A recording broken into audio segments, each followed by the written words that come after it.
በስመ አብ ወወልድ ወመንፈስ ቅዱስ አሐዱ አምላክ አሜን። የተወደዳችሁ እግዚአብሔር ቤተሰቦች የእናታችን የእመቤታችን የቅድስት ድንግል ማርያም የአስራት ቃል ኪዳን ልጆች በወደደን ባፈቀረን በአንድያ ልጁ በኢየሱስ ክርስቶስ ፍጹም ሰላም እንደምንቆያችሁ አሜን። የአምላካችን ስሙ ዘወትር የተመሰገነ የተወደደ ሲሆን እንደ እግዚአብሔር ቅዱስ ፈቃድ የቅዱስ ጳውሎስ መልእክት ወደ ሮሜ ሰዎች ጥናታችን እንቀጥላለን። እግዚአብሔር አምላካችን በቸርነት እንዲያስተምረን የኢየሱስ ቅዱስ ፈቃድ ይሁንልን።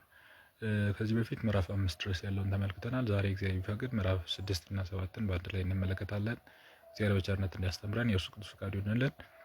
ከኃጢአት ተለይቶ ክርስቶስ መኖርን ይሰብካል። በዚህ ክፍል ከምዕራፍ 1 ጀምሮ ቅዱስ ጳውሎስ ኃጢአት ጋር ጥንቃቄ እንዲያደርጉ ሲያመለክትላቸው ነበረ። ለማይረባ አእምሮ ተላልፎ ተሰጥቶ እግዚአብሔር ባልወደዱት መጠን ለማይረባ አእምሮ ተላልፎ ተሰጥተዋል፣ ለፈቃዳቸው ለቋቸዋል እያለ በምዕራፍ 1ም 2ም ሲናገር ነበር። አሁን ደግሞ ምዕራፍ 6 ላይ ወደዚህ ያጠነክራል። እንግዲህ ከኃጢአት ተለይቶ ክርስቲያን አንድ ሰው እንደተጠመቀ ክርስትናውን ጠብቆ አጽንቶ ሊኖር የሚችለው ከኃጢአት ተለይቶ ሲኖር ነው። ስለዚህ በዚህ መልኩ ቅዱስ ጳውሎስ ምዕራፍ 6ን የሚናገረው ምዕራፍ 6 ቁጥር 1 ላይ እንግዲህ ምን እንላለን? የእግዚአብሔር ጸጋ እንዲበዛ ኃጢአት እንሰራለን ብሎ ይላል። እንግዲህ በጸጋው አድኗቸዋል የሚል ተናግሯል። በጸጋው አድኗቸዋል ስለተባለ በቃ ኃጢአት ደጋግመን ማድረግ ደግሞ እግዚአብሔር ለኛ ኃጢአት እንድንሰራ አድኖናል የሚል ሌላ ችግር ይፈጥራል ማለት ነው። ስለዚህ በጸጋው የእግዚአብሔር ጸጋ እንዲበዛ ኃጢአት እንሰራለን ብሎ ጥያቄ ይጠይቃል ማለት ነው። ኃጢአት መስራት አይገባም። የእግዚአብሔር ጸጋ እንዲበዛ ኃጢአት መስራት አይገባም። ስለማይገባ ኃጢአትን ትታችሁ የእግዚአብሔርን ጸጋ አጽንታችሁ ያዙ። የተሰጣችሁን የልጅነት ጸጋ፣ የስጋው ደሙ ጸጋ፣ የቤተክርስቲያን ጸጋ፣ የንስሐ ጸጋ፣ የክህነት ጸጋ፣ መንግስተ ሰማያት የመጨረሻም መንግስተ ሰማያትን የመውረስ ጸጋ አጽንታችሁ ያዙ። ይሄ ጸጋ ከእናንተ እንዳይወሰድባችሁ አጽንታችሁ ያዙ እያላችሁ ይመክራችኋል ማለት ነው። ከኃጢአታችሁ የተለየ እኛ እንዴት እንዳግመኛ በእርሷ ጸንተን ልንኖር እንችላለን ብሎ ቅዱስ ጳውሎስ ወደዚህ ይመክረናል ማለት ነው። ከኃጢአት ከተለየን በኋላ ደግሞ በእርሷ ላይ ሌላ እንዴት ጸንተን ልንኖር እንችላለን? እኛ አንችልም። በኃጢአት ጸንተን ልንኖር አንችልም። ኃጢአት በጥምቀት ተወግዳለች። በጸጋ እግዚአብሔር ኃጢአታችን አስወግዶታል። የአዳምን ኃጢአት ማለት ነው። አሁን በእኛ በምንሰራው በንስሐ እናስወግድ ዘንድ እግዚአብሔር ይፈልጋልና በኃጢአት ጸንቶ መኖር እንደማይገባ በእርሷ ጸንተን መኖር እንችላለን ብሎ ጥያቄ ይጠይቃል ማለት ነው። ስለዚህ አንችልም ነው መልሱ። እንችላለን ብሎ እያሳተፋቸው ነው ምእመናንን። ነገር ግን በጌታችን በኢየሱስ ክርስቶስ የተጠመቅን እኛ ሁላችን በሞቱ እንደተጠመቅን ሁላችን እወቁ ብሎ ቅዱስ ጳውሎስ ልዩ ሚስጥር ይናገርልናል። የተጠመቅን ከሞቱ ጋር ተመሰል ነው ይላል ቅዱስ ጳውሎስ።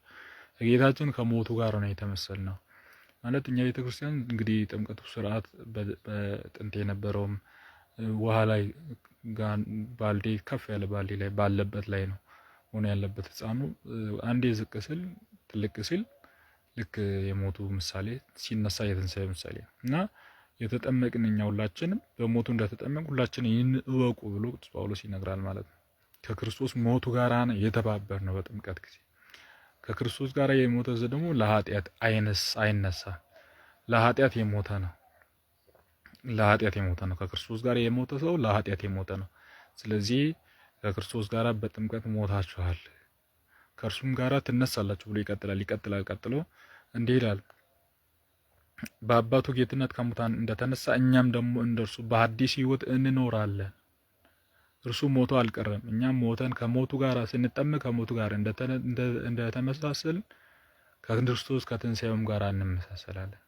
ልንመሳሰል የምንችለው ግን የተሰጠችንን ጸጋ ጠብቀን ከያዝን። ያችን ምንድን ናት? የልጅነት ጸጋ ማለት ነው። በሞቱ ከመሰልነው በትንሣኤው እንመስለዋለን። ነገር ግን የኃጢአትን ስጋ ይሽር ዘንድ ከእርሱ ጋር የተሰቀለው አሮጌውን ሰውነታችን እንደሆነ ይህን እናውቃለን። ከእንግዲህ ወዲህ ዳግመኛ ለኃጢአት እንገዛ ዘንድ አንመለስ ብሎ በእውነት ልብ የሚመስጥ ትምህርት ቅዱስ ጳውሎስ ይናገርልናል። የሞትስ ከኃጢአት ነፃ ወጥቷል። ከክርስቶስ ጋር ከሞትን ከእርሱ ጋር በሕይወት እንድንኖር እናምናለን ብሎ ቅዱስ ጳውሎስ ይመክረናል። ክርስቶስ ከሙታን ተለይቶ እንደተነሳ እኛ ዳግመኛም እንደማይሞት እንግዲህ ወዲህ ሞት እንደማያገኘው እናውቃለን። የሞተው አንድ ጊዜ ሞተ፣ በሞቱም ኃጢአትን ሻራት። የተነሳውም እግዚአብሔር ተነሳ፣ እንግዲህ እናንተ ራሳችሁን ለኃጢአት ሙት አድርጉ፣ በጌታችን በኢየሱስ ክርስቶስ ለእግዚአብሔር ሕያዋን ሁኑ ብሎ ቅዱስ ጳውሎስ ይመክረናል ማለት ነው። ይህ በእውነት እንደውም ምን ልዩ ትምህርት! ቅዱስ ዮሐንስ አፈወርቅ የቅዱስ ጳውሎስ መልእክታትን 14 መልእክት በሳምንት 2 ጊዜ አጠናለሁኝ ይላል። በ2 ጊዜ አነበዋለሁ። በሳምንት 2 ጊዜ አነበዋለሁ። መጥቼ አሁን ከእናንተ ጋር እያስቀደስኩኝ የጳውሎስን መልእክት ሲሰማ እንደ አዲስ ልቤን ይመስጠዋል ነው ሚለን። ስለዚህ እኛ ከኃጢአት ልንርቅ የምንችለው ይህንን የመሰሉ ደጋግ አባቶች የገሰጹትን ግሳጼ በማንበብ ነው። ስለዚህ መጻሕፍትን እንደማንበብ በተለይም ከኃጢአት ለመጠበቅ የቅዱስ ጳውሎስን መልእክታትን ማንበብ ምንኛ ድንቅ መሰላችሁ እና በዚህ መልኩ መሆን እንደሚገባን ቅዱስ ጳውሎስ ይነግረናል። በዚህም በሚሞት ሰውነታችሁ ኃጢአትን አታንግሷት፣ ለምኞቱም እሺ አትበሉ። ከሙታን ተለይቶ እንደተነሳ ራሳችሁም ለእግዚአብሔር መስዋዕት አድርጉ እንጂ ሰውነታችሁን ለኃጢአት የጦር መሳሪያ አታድርጉ። የአመፃ የእምቢተኝነት ለእግዚአብሔር ሕግ እምቢ ማለት አመፃ ጦር ዕቃ አታድርጉ። ሰውነታችሁን እግዚአብሔር የተቀደሰ መንፈሳዊ ጦር ዕቃ አድርጉ አለ ቅዱስ ጳውሎስ። ሰውነታችሁን ለእግዚአብሔር የጽድቅ ጦር መሳሪያ አድርጉ። እንግዲህ ኃጢአት አትግዟችሁ፣ የኦሪትንን ከመስራት መጥታችሁ ወደ እግዚአብሔር ጸጋ ገብታችኋል ብሎ በጣም ጥልቅ መንፈሳዊነትን ቅዱስ ጳውሎስ ይመክረናል ማለት ነው። ቀጥሎ ስለመታዘዝ ምስጢር ነው የሚናገረው። እንግዲህ ምን እንላለን? የኦሪትን ከመስራት ወጥተን ወደ እግዚአብሔር ጸጋ ስለገባን ኃጢአትን እንሰራለን አይደለም? እንሰራለን የኦሪትን ሕግ አልፈን ወደ አዲስ ኪዳን ስለገባን ኃጢአትን እንሰራለን አይደለም ማለት ለሚታዘዙት እሺ ለሚሉት እናንተ ለአገልጋዮች እንደሆናችሁ አታውቁምን? ለተባበራችሁት ለራሳችሁ እንዳስገዛችሁ አታውቁምን? ኃጢአት እሺ ብትሏት ተባበራችኋት፣ ብትበድሉ እናንተ ለሞት ተገዢዎች ትሆናላችሁ። ጽድቅን እሺ ብትሏት ግን ለበጎ ስራ ብትተባበሩ የእግዚአብሔር አገልጋዮች ናችሁ አለ ሐዋርያው። በእውነት ይህ አሁን ምንም ማብራሪያ በቃ ቀጥታ ወደ ልባችን የምንወስደው ነገር ስለሆነ ነው እንግዲህ ወደ ማንበቡ ትኩረት ማድረገው ማለት ነው። የኃጢአት ተገዢዎች ስትሆኑ ምሳሌነቱ ለተሰጣችሁ ለምትማሩ ትምህርት ታዛችኋልና እግዚአብሔር ይመስገን። አሁን ግን ከኃጢአት ነፃ ሆናችሁ ለጽድቅ ተገዝታችኋል። ስለ ሰውነታችሁ ድካም በሰው ልማድ ይነግራችኋል። እወቁ፣ ቀድሞ ሰውነታችሁን ለኃጢአት፣ ለርኩሰት፣ ለአመፃና ለአመፃ እንዳስገዛችሁ እንዲሁ አሁንም ሰውነታችሁን ለጽድቅና ለቅድስና አስገዙ አለ ቅዱስ ጳውሎስ። ለኃጢአት ትገዙ በነበረበት ጊዜ ከጽድቅ ነፃ ነበራችሁ። በዚያን ጊዜ ስራችሁ እነሆ ዛሬ ታፍሩበታላችሁ፣ መጨረሻው ሞት ነውና። ዛሬ ግን ከኃጢአት ነፃ ወጣችሁ፣ ራሳችሁን ለጽድቅ አስገዙ፣ ለቅድስናም ፍሬን አፈራችሁ። ፍጻሜውም የዘላለም ሕይወት ነው። የኃጢአት ትርፏ ሞት ነው፣ የእግዚአብሔርን መንግስት መግባት ብሎ ጸጋ ግን በጌታችን በኢየሱስ ክርስቶስ ለዘላለም ሕይወት ነው ብሎ ቅዱስ ጳውሎስ ይነግረናል። ውጤቱ የኃጢአት ደሞዝ ሞት ነው። ጽድቅ ግን ወደ እግዚአብሔር ጸጋ ግምጃ ቤት የሚመራን ወደ መንግስት ሰማያት የሚመራን ከጸጋ ስጦታዎች አንዱ ነው መንግስት ሰማያት። ወደ ጸጋ ስጦታው ልንቀርብ የምንችለው ከኃጢአት ስንርቅ መሆኑን ይነግረንና ወደ መንፈሳዊነት መሰላል ወዴት እንዴት መዝለል እንዳለብን ወደ ቅድስና እንዴት መጓዝ እንዳለብን ምዕራፍ 7 ላይ በዚህ መልኩ ምዕራፍ 6 ላይ በዚህ መልኩ ይገልጻል። ቀጥሏል ሐዋርያው ቅዱስ ጳውሎስ ምዕራፍ 7 ከቁጥር 1 ላይ ወንድሞቻችን ሕግን ለሚያስተውሉና እናገራለሁና ሰው በሕይወት ባለበት ሁሉ ሕግ እንዲገዛ አታውቁምን? ባል ያላት ሴት ባሏ በሕይወት ሳለ ከእርሷ ጋር በሕግ የታሰረች ናት። ባሏ የሚወጣ እንደሆነ ግን በሚስት ታስርባት ከነበረበት ሕግ የተፈታች ናት ብሎ ስለ ትዳር ማስተማር ጀምራል። ለምንድን ነው ይሄን ያደረገው ቢባል ሮማውያን ታውቃላችሁ በጣም በቃ ከግንኙነት ጋር ከርኩሰት ጋር ከጋብቻ ውጭ በነበረው ህይወት ከሴቱ አልፎ ወንዶች ላይ የሚንጠለጠሉ ወንድ ላይ የሚንጠለጠሉ ናቸውና በዚህ መልኩ እንኳንስ ወንድ ላይ መንጠልጠል ትዳራችሁን እንኳን ከቅድስና ያዙ፣ አትፋቱ። በሕግ የተጋባች ባለ ሚስት ብትፈታት ዝሙት ነው እያለ ቅዱስ ጳውሎስ ይናገራል። ስለ ሕግ መናገር ቀጠለ ማለት ነው። ቀጥሏል ሐዋርያው። ስለዚህም ባሏ በሕይወት ሳለ ለሌላ ወንድ ብትሆን አመንዝራ ትሆናለች። ባሏ ቢሞት ግን ከሕግ ነጻ ወጥታለች። ሌላ ወንድ ብትሆን አመንዝራ አትባልም። ወንድሞቼ ሆይ እናንተ እንዲሁ የክርስቶስ አካል ስለሆናችሁ ከኦሪት ተለይታችኋል፣ ለእግዚአብሔር ፍሬ እንድታፈሩ ከሙታን ተለይቶ ላስነሳው ለዳግማዊ አዳም ሆናችኋል። ተመልከቱ ምን አይነት ምሳሌ ቅዱስ ጳውሎስ ያመጣ እንደሆነ። እኛ ለኃጢአት ስንገዛ የኃጢአት ባሪያ ነን። ከዛ ውጪ እኛ የክርስቶስ ሙሽራ ነን። ከክርስቶስ ውጪ ሌላ ሐሳብ ስናስተናግድ አመንዝራ ነን እያለ ያለው።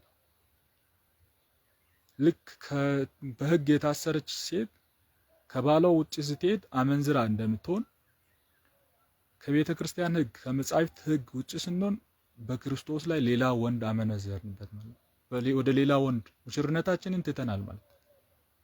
ስለዚህ በዚህ መልኩ በዚህ ምሳሌ ቅዱስ ጳውሎስ ይነግረናል። የሰውን ሕግ በሰራን ጊዜ ግን በኦሪት ሕግ ደካማነት ቅጣቱ ጸናብን፣ ሞትን አፈራን። አሁን ግን ታስረን ከነበርንበት ከኦሪት ሕግ ነፃ ወጥተናል። ስለዚህም ብሉይ መጻሕፍትም ሳይሆን በአዲስ መንፈሳዊ ሕይወት እንገዛለን ብሎ ቅዱስ ጳውሎስ መገዛታችን ምን አይነት መሆን እንዳለበት በዚህ መልኩ ይገልጽልናል። ቀጥሎስ ኦሪትን ስለመተው ይናገራል። እንግዲህ ምን እንላለን? ኦሪት ኃጢአትን ናትን? አይደለችም። ነገር ግን ኦሪት ባሰራ ኃጢአትን ባላወቃችኋት ነበር። ኦሪት አትመኝ ባልም ኖረም ምኞቱን ፈጽሞ ባላወቃትም ነበር።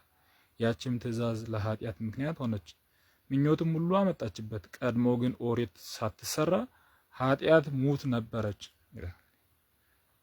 ኃጢአት ሙት ነበረች ማለት አዳም ውስጥ የሞተች አካል ነው።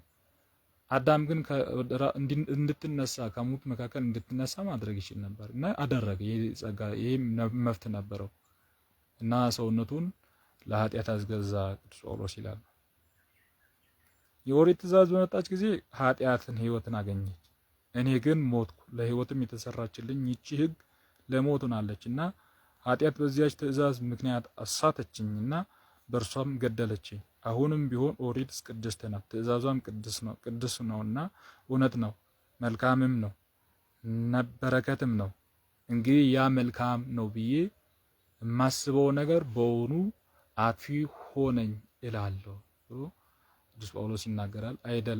እላለሁን አለ ይልና አይደለም፣ ነገር ግን ኃጢአት እንደሆነች ባታውቁ ጊዜ ሞትን አበዛችብኝ።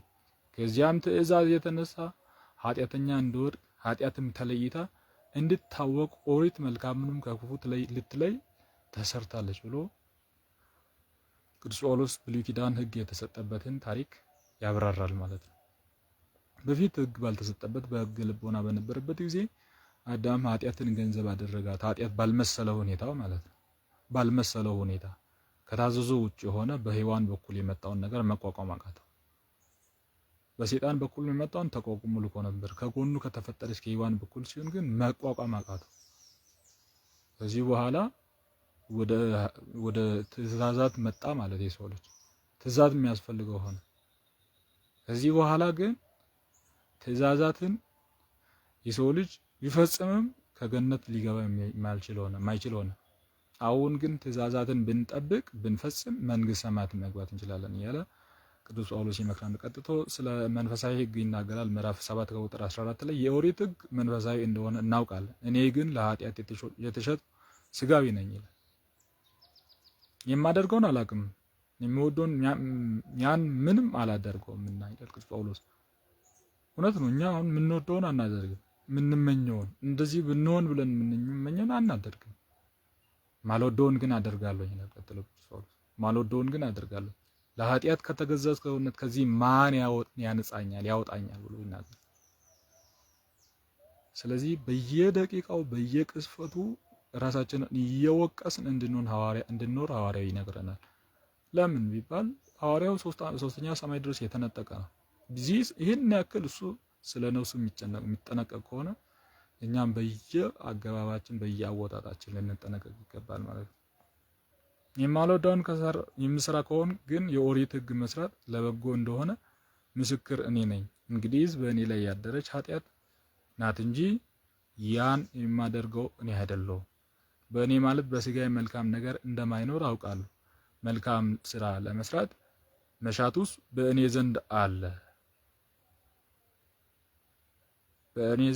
አለ ብሎ ቅዱስ ጳውሎስ ይናገርልናል ማለት። በጎ ምግባርን መስራት ግን የለኝም።